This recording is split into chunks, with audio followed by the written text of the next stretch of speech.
Look again and you're fired. The billionaire heiress smirked, until the single dad lifted his card. Tech Hall shimmered under icy blue lights, its glass walls mirroring a crowd of hundreds in sleek black suits. On stage, a young billionaire heiress in a vibrant red dress smiled, her expression one of cold calculation. An engineer, focused on his task, briefly glanced at the experimental chip display. Her voice, sharp and cutting, sliced through the air. Peek again and you're fired. Laughter erupted across the auditorium. In the back, amidst the sea of designer attire, a man in worn work clothes carefully placed his silver hard hat on the table. He pulled out a black metal card, raising it into the lights. A bright hologram swirled into view, and the heiress's confident smile instantly vanished. Noah Grant, 35, stood in an employee break room, his hands still bearing the precision of an engineer despite being callous from construction work, helped his 8-year-old daughter, Lila, pack her art supplies. "Daddy, look what I drew for the big meeting." Lila held up her sketch pad, revealing a crayon drawing of a bridge connecting two buildings. "It's a bridge that connects the workers with the machines, see?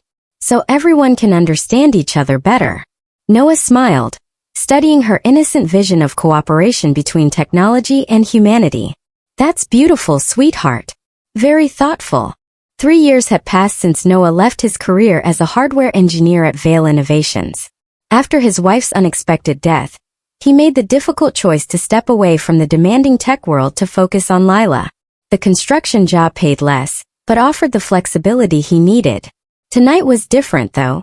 Vail Innovations was launching their revolutionary Aryan chip, and as part of a community initiative, they'd invited local workers and families. Noah had been selected, presumably to showcase the company's connection to the working class. Vail Tech Hall was just as Noah remembered from his engineering days.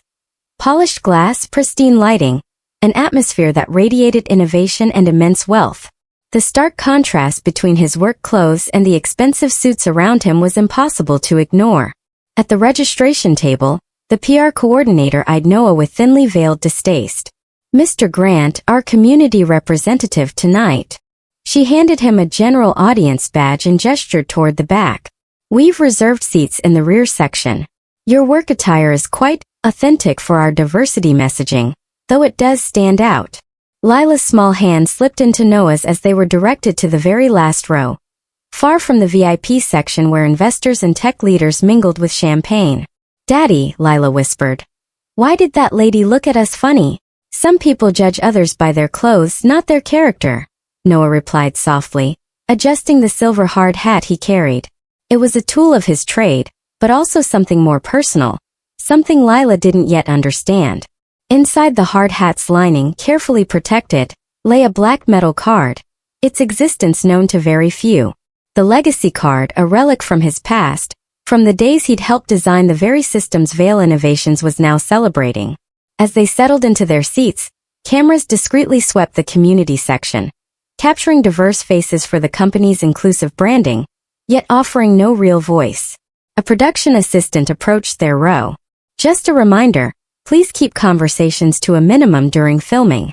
We want to maintain the professional atmosphere." The message was clear.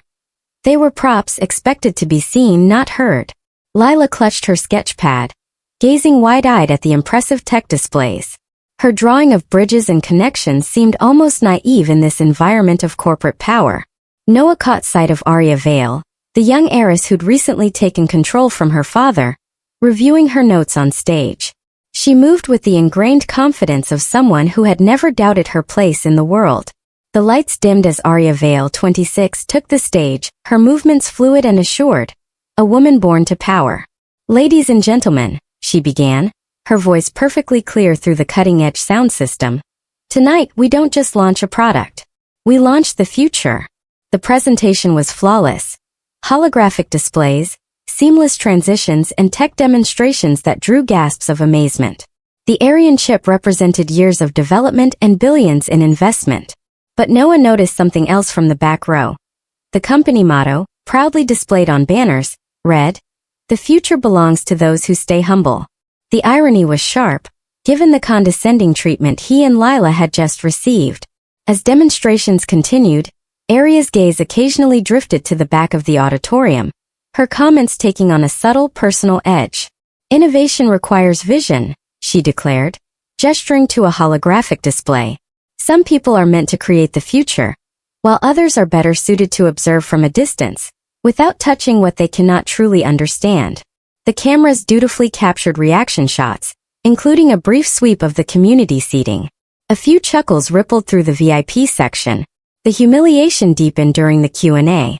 The MC theatrically scanned the auditorium before adding with a smirk, "We welcome questions from our technical experts and industry leaders, though perhaps we should keep things at an appropriate level for our diverse audience." More laughter from the front rows. Lila shifted, sensing the dismissive tone. The situation climaxed when Arya chose to make an example of one of her own engineers. A young specialist diligently monitoring the chip demonstration, occasionally glanced at diagnostic readouts. Arya noticed his professional attention and seized the opportunity for what she clearly considered entertainment. "Excuse me," she said, her voice cutting with surgical precision. "I believe I told everyone this is a presentation, not a hands-on workshop." The engineer looked up, confused and embarrassed. "Ma'am, I was just checking the system diagnostics to ensure." "Peek again and you're fired." The words struck the auditorium like a physical blow. The engineer's face flushed crimson as cameras captured his humiliation. Cruel laughter erupted from parts of the audience. Lila tugged Noah's sleeve. "Daddy, why is everyone laughing?" "He was just doing his job." Noah's jaw tightened, but he remained composed. Sometimes people laugh when they should be standing up for what's right. As the presentation resumed, Lila opened her sketch pad and quietly pointed to a large display screen. "Daddy, the logo on your card. It looks exactly like the one on the screen." Noah glanced over. Indeed, Vale Innovations' founding logo, a stylized bridge connecting two circuit patterns, was identical to the emblem embossed on the legacy card in his hard hat. "A long time ago, sweetheart. Daddy helped design that symbol." The revelation, meant only for Lila's ears, carried a weight of history lost on most in the auditorium. Meanwhile, Arya continued with growing confidence, emboldened by the audience's reaction. Her smirk became more pronounced, her comments sharper. "Technology leadership requires decisive action," she declared. "We cannot allow sentimentality or misplaced egalitarianism to compromise our standards. Some people simply do not belong in spaces designed for innovation and excellence." The statement was general enough to sound like business philosophy, but its timing made it clear it was aimed at the back rows. Noah remained perfectly still, his expression unchanged, but his hand moved almost imperceptibly toward his silver hard hat. The tension in the auditorium built. Phones discreetly recorded. Social media buzzed with clips of the engineer's humiliation. Lila quietly continued her drawing, adding details to her bridge. Her simple act of creation stood in stark contrast to the performance of destruction unfolding on stage. "Remember," Arya concluded her segment with a final smirk, "the future belongs to those who know their place in it." The applause was thunderous, but Noah noticed that while the VIP section clapped enthusiastically, many technical staff and younger employees seemed uncomfortable, their applause perfunctory. The moment for silence was ending. Arya's applause faded, but her confidence remained at its peak. She surveyed the auditorium, satisfied with her performance of technological superiority and social dominance. She decided to push her advantage further, returning to the humiliated engineer. With a cold, calculated smile, she spoke directly into the microphone, ensuring her words reached every corner of the hall and the global live stream. "As I was saying," she announced with theatrical emphasis, "peek again and you're fired." The repeated humiliation sparked another wave of cruel laughter from the VIP section. The engineer's shoulders sagged as cameras captured his defeat. The message was clear. This was the consequence of overstepping designated roles. But then something extraordinary happened. Noah Grant stood up. Not dramatically, not with fanfare or shouting. He simply rose from his seat in the back row with the calm deliberation of someone who had made an unchangeable decision. His movement was subtle at first, barely noticeable. But as Noah reached for his silver hard hat and carefully placed it on the table, his precise, measured actions began to draw attention. He opened the hat's liner and withdrew something that caught the auditorium's blazing spotlights in an unexpected way. a black metal card that seemed to absorb and reflect light simultaneously. Noah raised the card above his head, holding it steady. The effect was immediate and stunning. The card's surface came alive with embedded holographic technology, projecting a swirling pattern of light impossible to ignore. As the hologram stabilized, an elegant signature appeared. Marcus Vale, along with the date from 15 years earlier. The auditorium fell into absolute silence. Aria's confident smirk didn't just fade. It vanished, as if surgically removed. Her hands trembled slightly as she stared at something she'd heard about in family stories, but never actually seen. What is that?" someone whispered from the VIP section. Noah's voice carried clearly through the suddenly quiet hall, calm and steady, as if giving a routine technical briefing. "This is a founder's card. One of only 5 ever created by Marcus Vale when he established this company." The revelation hit the room like a seismic shock. Phones appeared throughout the audience. The global live stream watched as a maintenance worker produced one of the tech industry's most legendary artifacts. "Each card," Noah continued, his engineering background evident in his precise explanation, "contains override authority for Vale Innovation's core systems. They were designed to ensure the company's founding principles could never be compromised, regardless of who held executive positions." With deliberate care, Noah walked down the aisle toward the front. The sea of expensive suits parted before him as if he carried something radioactive. When he reached the main presentation console, Noah inserted the founder's card into a slot most people assumed was purely decorative. The response was immediate and dramatic. Every screen in the auditorium switched from the Aryan chip demonstration to display a single message: "Override active. Founder protocol initiated." But then came a second twist, even more powerful. As the system came online under founder authority, hidden programming activated, programming not seen since the company's earliest days. The main display screen filled with text that slowly materialized as if written by an invisible hand. "The future belongs to those who stay humble." It was the company motto, but not the sanitized version printed on banners. This was the original, complete message, as Marcus Vale had written it, embedded in the company's core systems, accessible only through founder-level authentication. The text continued to appear. "Innovation serves humanity, not ego. Leadership protects the vulnerable, not the powerful. Technology builds bridges, not walls." The auditorium was transfixed.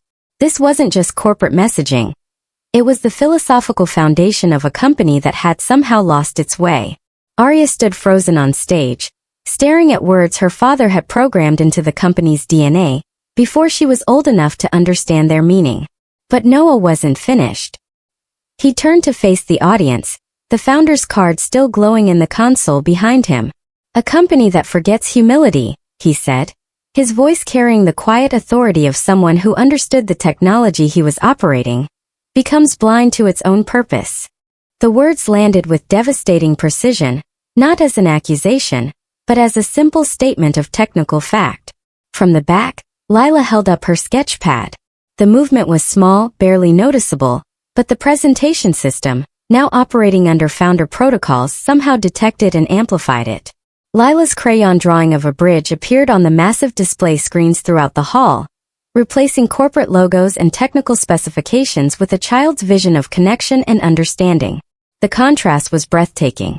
A hand-drawn bridge, connecting workers and machines, created with crayons and innocence, displayed on screens worth millions in one of the tech industry's most exclusive venues. The global live stream audience witnessed something unprecedented. A fundamental challenge to corporate power delivered not through violence or protest, but through the company's own foundational principles. Chat feeds exploded with hashtags. Hashtag stay humble, hashtag bridge not walls, hashtag founder protocol. Arya remained motionless on stage, her red dress stark against the simple drawing now dominating every screen. The engineer she had humiliated stared at the display with wonder, understanding that something profound had just shifted in his workplace. The founder's card continued to glow in the console, waiting. For several long moments, the auditorium remained frozen in stunned silence. The global live stream continued, broadcasting this unprecedented confrontation to millions, witnessing a complete reversal of corporate power dynamics in real time. Arya finally found her voice, though it lacked the confident authority she displayed just minutes earlier. "That card, it's obsolete," she said, her words echoing through the silent hall via her still active microphone. Whatever historical significance it may have had, it doesn't change the present reality of how this company operates. But even as she spoke, Aria's eyes remained fixed on the glowing console, where Noah's founder's card had activated systems she had never seen before. The override protocols were displaying information that challenged her fundamental understanding of her own company. Noah approached the console with the calm confidence of someone who understood exactly what he was operating. His fingers moved across the interface with practiced precision, navigating menus that hadn't been accessed in over a decade. "Let me show you what present reality actually looks like," he said, his engineering background evident in how effortlessly he manipulated the company's core systems. The massive display screens began showing internal company data that painted a very different picture than Aria's glossy presentation. Customer satisfaction ratings, employee retention statistics, and innovation metrics, all trending downward over the past 2 years since Aria had assumed control. But the most damning information was yet to come. Founder protocol includes continuous monitoring of company culture, Noah explained, his voice authoritative. Every interaction, every decision, every policy change is evaluated against the original founding principles. A new screen appeared, showing a real-time analysis of leadership behavior. The data was stark and undeniable. Under Aria's leadership, employee morale had plummeted, creative output had declined, and the company had drifted away from its founding mission of using technology to bridge human divides. The PR manager, who had earlier dismissed Noah's attire, now stared at the displays with visible panic. The same cameras that had captured his condescending comments were now recording his obvious discomfort, as the company's internal failings were exposed on live television. Henry Morrison, the chief operating officer, stepped forward from the VIP section, his face showing a mixture of recognition and relief. "The founder protocol requires verification of philosophical alignment," Henry said, addressing the auditorium but clearly speaking to Aria. "We've triggered a mandatory review process that can't be overridden by executive authority." The humiliation reversal was complete. The same audience that had laughed at the engineer's embarrassment was now watching their CEO and leadership team struggle for credibility, as their own systems exposed the gap between public messaging and actual performance. But Noah wasn't interested in humiliating anyone. His next action demonstrated something far more powerful than revenge. He turned to Lila, still holding her sketch pad in the back row. "Sweetheart, would you like to show everyone your bridge?" The invitation was simple, but its implications were profound.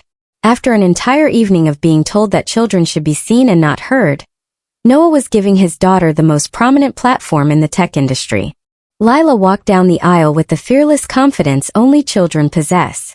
When she reached the console, Noah helped her place her drawing on a scanner that displayed it across every screen in the building. The bridge she had drawn connected two sides labeled people and technology, but as the high-resolution scanners captured every detail, the audience could see something remarkable. Lila had included tiny figures representing every type of person: workers, engineers, executives, families, even children.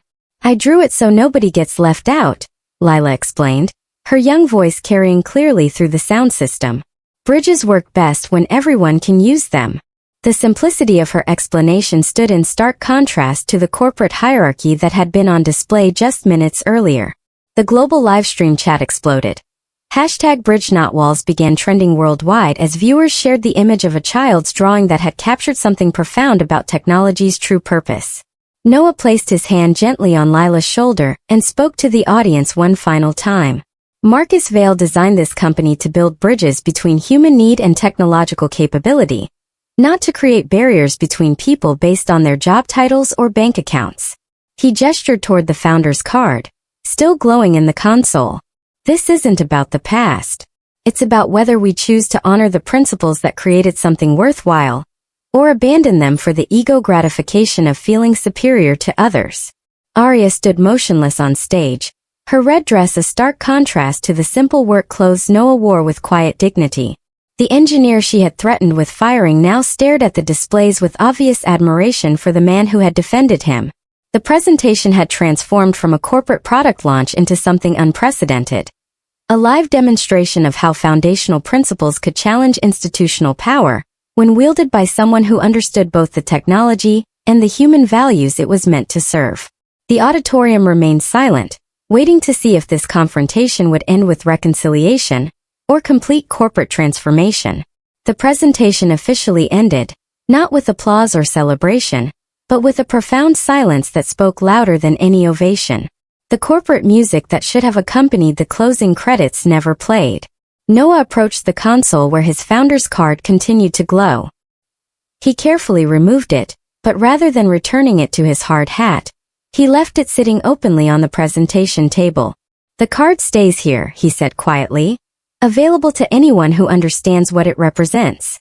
The gesture was powerful in its simplicity. He wasn't claiming permanent authority, but leaving a tool of accountability where it could be accessed by those willing to use it responsibly. Lila took her bridge drawing from the scanner and taped it directly onto the event poster bearing the Aryan chip logo. The small, colorful artwork seemed to transform the entire corporate display, adding human warmth to cold technological precision. The cameras captured this final symbolic act as Noah lifted Lila onto his shoulders, and they walked toward the exit. No one tried to stop them or demand interviews.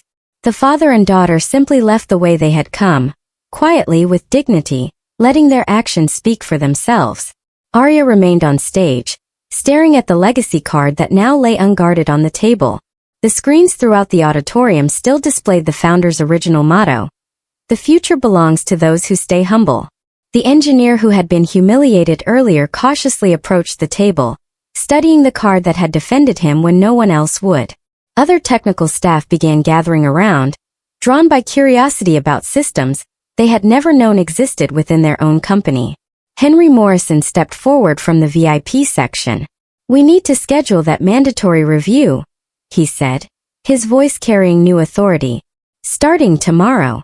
The global livestream continued broadcasting these final moments to millions, witnessing a technology company forced to confront its own founding principles in real time. As the crowd began to disperse, the display screens maintained their new message. The founder's card remained accessible on the table, and Lila's bridge drawing stayed taped to the corporate poster. The story ended with questions rather than answers. Would the company actually change? Would the principles survive institutional pressure? Would someone else pick up the legacy card when it was needed again? The future belongs to those humble enough to find out. If you had a legacy card to fix one injustice you see today, what would you use it for? Share your thoughts.